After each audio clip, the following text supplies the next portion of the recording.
যুক্তরাষ্ট্রের টাইম সাময়িকীর ১০০ উদীয়মান প্রভাবশালীর তালিকায় স্থান পেয়েছেন বাংলাদেশের বৈষম্য বিরোধী ছাত্র আন্দোলনের অন্যতম সমন্বয়ক এবং বর্তমান অন্তর্বর্তী সরকারের তথ্য উপদেষ্টা নাহিদ ইসলাম।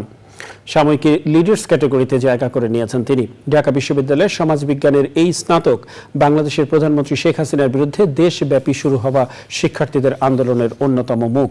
টাইম সাময়িকী বলছে, বিশ্বের অন্যতম ক্ষমতাধর ব্যক্তিকে ক্ষমতাচ্যুত করতে ২৬ বছর বয়সের বেশি সময় নেননি নাহিদ ইসলাম। আরো জানাচ্ছেন মিথিলা নাজনীন।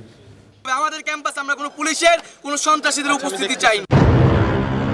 সরকারি চাকরিতে কোটা সংস্কার আন্দোলন শেষ পর্যন্ত রূপ নেয় সরকার পতনের আন্দোলনে, যেখানে অন্যতম হয়ে ওঠেন তরুণ মুখ নাহিদ ইসলাম।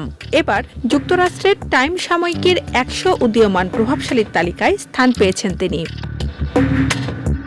প্রতি বছর বিশ্বের প্রভাবশালী ১০০ ব্যক্তির তালিকা প্রকাশ করে বিখ্যাত এই সাময়িকী। টাইম ম্যাগাজিনে নাহিদ ইসলামকে নিয়ে লেখা হয়েছে, বিশ্বের অন্যতম ক্ষমতাধর ব্যক্তিকে নামিয়ে আনতে নাহিদ ইসলামের বয়স ২৬ বছরের বেশি হতে হয়নি। এবছর ঘটে যাওয়া জুলাই আগস্ট বিপ্লবে ছাত্র জনতার আন্দোলনে সামনের সারিতে ছিলেন নাহিদ ইসলাম।